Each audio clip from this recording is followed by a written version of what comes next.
Salut à tous! Aujourd'hui, on va bosser pour l'Office du tourisme de San Andreas et essayer de découvrir les différents lieux de la côte ouest de San Andreas. Et on va faire Alam aussi plus tard, hein, vous en faites pas. Ça nous permettra de mieux connaître la carte pour les prochaines vidéos. Et qui sait, peut-être que vous apprendrez des choses à propos de l'univers de GTA, comme par exemple l'endroit parfait pour y enterrer un corps. Commençons avec Paleto Bay. Dans GTA V, la capitale de Blaine County est Paleto Bay. C'est la seconde plus grande ville du jeu, après la ville tentaculaire de Los Santos. Cette ville se situe au nord-ouest du continent, au pied du mont Chiliad. L'économie de la ville semble plutôt tourner autour de plusieurs choses. Tout d'abord, vers l'industrie, notamment grâce à l'entreprise Clucking Bell, qui possède la moitié de la ville. Et elle doit probablement exporter du bois grâce à la scierie au sud. La ville peut aussi profiter du tourisme, puisqu'elle est au cœur d'une région assez diverse, comprenant de grandes plages et de multiples hôtels. Donc franchement, un lieu pas dégueu pour se dorer la pilule. La forêt de Paleto comblera également ceux qui préfèrent passer leurs vacances dans des espaces verts et qui pourront se loger dans un petit chalet dans la forêt et face à la plage. De plus, son téléphérique donne un accès au mont Chiliad qui comblera les randonneurs amateurs de moyenne montagne ainsi que les chasseurs qui y trouveront leur plaisir à massacrer du wapiti ou alors du randonneur, hein. Ça c'est en fonction des dates d'ouverture de la chasse et du taux d'alcoolémie dans le sang. La ville peut aussi développer un peu de services, puisqu'on peut, en tant que capitale du comté, y trouver différentes institutions, comme par exemple un bureau du shérif, des pompiers et une clinique qui est probablement non publique, ainsi qu'une banque, qui est d'ailleurs le siège de la fameuse Blaine County Bank, qui rayonne à Paleto et à Chumash. Et pour ceux qui ont un ami imaginaire aussi badass que Chuck Norris, la St. Bridget Baptist Church est un endroit parfait pour passer un bon moment dans la spiritualité et la rigolade. En tout cas, si on en croit l'écriteau qui explique que les paroissiens remettent du fun dans le fondamentalisme. Amis LGBT, si on vous propose un spectacle comique à Paleto Bay, un conseil, fuyez.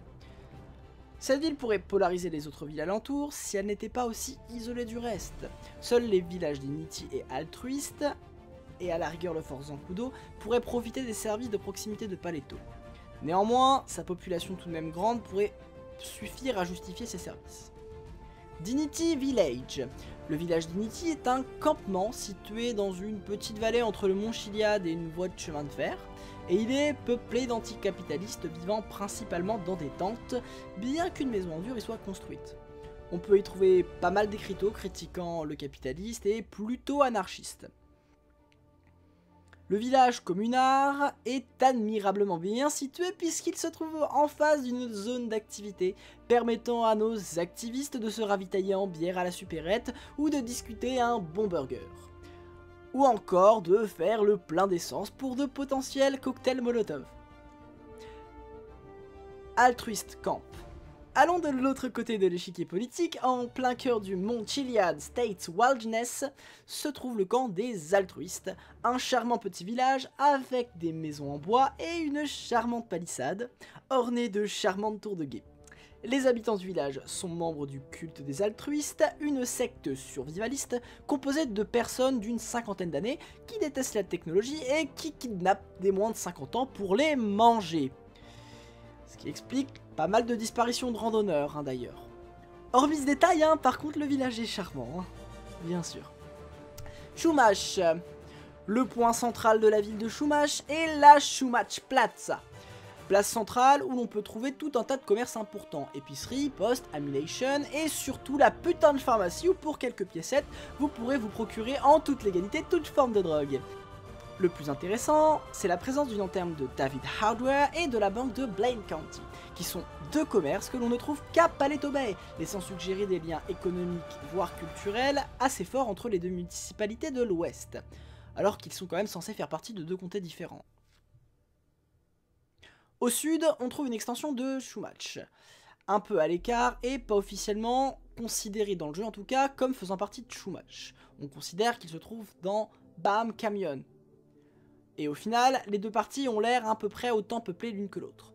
Au niveau des commerces, on peut trouver un salon de beauté et une blanchisserie. Il y a même un country club pour les événements mondains. Une belle bourgade de Bourges en somme. Et la cerise sur le gâteau, la patate sur la murène, c'est qu'on peut réaliser le rêve de tout homme, traverser l'autoroute grâce à un pont pour piétons au sud de Chumash. Bon, s'il y a un truc qu'on peut quand même critiquer, ce sont les architectes. Regardez-moi cette superbe maison. Y a rien qui vous choque? Pourquoi cet ahuri d'architecte a mis le balcon avec vue sur la route? Bon, après, je suis de mauvaise foi, hein, j'avoue. Il y a aussi un balcon avec vue sur la mer. Mais pourquoi dans la mission où on doit gâcher une petite fête entre Azeri, celle-ci se déroule sur le balcon avec vue sur la route? C'est quoi le délire? Les mecs préfèrent le bitume à la plage? Même pour moi qui m'ennuie comme un rat mort à la plage et peut pas supporter de la poésie et la contemplation, je préfère la vue du sable à l'odeur du bon diesel bien frais. Mais enfin, ne jugeons pas. Même si c'est dur, hein. Et continuons. Pour ceux qui aiment les trucs qui savent à rien, il y a aussi une superbe jetée avec un café à potentiellement 40 balles la bouteille de flotte. Notez la parfaite position des poubelles, forçant le touriste à faire des zigzags comme un mec bourré. Si vous voulez rouler dessus, prévoyez un pare-buffle. L'économie de la ville tourne autour du tourisme et sert probablement de ville dortoir pour la population aisée de Los Santos. Assez éloigné du centre, on peut aussi trouver North Chumash, un petit coin de la côte qui est pour le moment épargné par les bétonneurs en série. On peut y trouver le restaurant le Hookies, dans lequel squattent quelques motards du gang MC Lost. On peut y trouver tout un tas de garages dont j'avoue ne pas savoir qui serait prêt à acheter un garage à ce point loin de tout. Mon hypothèse favorite, c'est celle des prostituées qui s'y installeraient pour pouvoir servir les Marines du fort voisin. Je vous laisse imaginer les hypothèses les plus glauques dans les commentaires. A noter les superbes toilettes publiques qu'un tout à chacun pourra contempler pendant des heures en philosophant sur la grandeur de l'homme et de ses constructions. Le fort Zancudo. Les vacances et le farniente ne vous intéressent pas? Vous préférez l'action? Les explosions? La base militaire de l'US Army de Zancudo est faite pour vous. La base est composée principalement de hangars entreposant tout plein de matériel militaire. Si vous en ouvrez un, c'est comme un Kinder Surprise. Vous allez pouvoir tomber sur tout un tas de trucs marrants à faire exploser. Comment ça, pas comme dans les Kinder? Qui n'a jamais reçu une fiole de nitroglycérine dans son chocolat? Je tiens à préciser d'ailleurs que ceci n'est pas un placement de produit pour Kinder Surprise, et que c'est plus une vidéo de fans qui aiment trouver des armes létales dans son chocolat.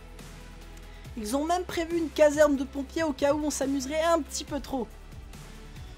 Le fort dispose aussi de 4 gros blocs d'habitation pouvant accueillir au moins un bon millier de personnes.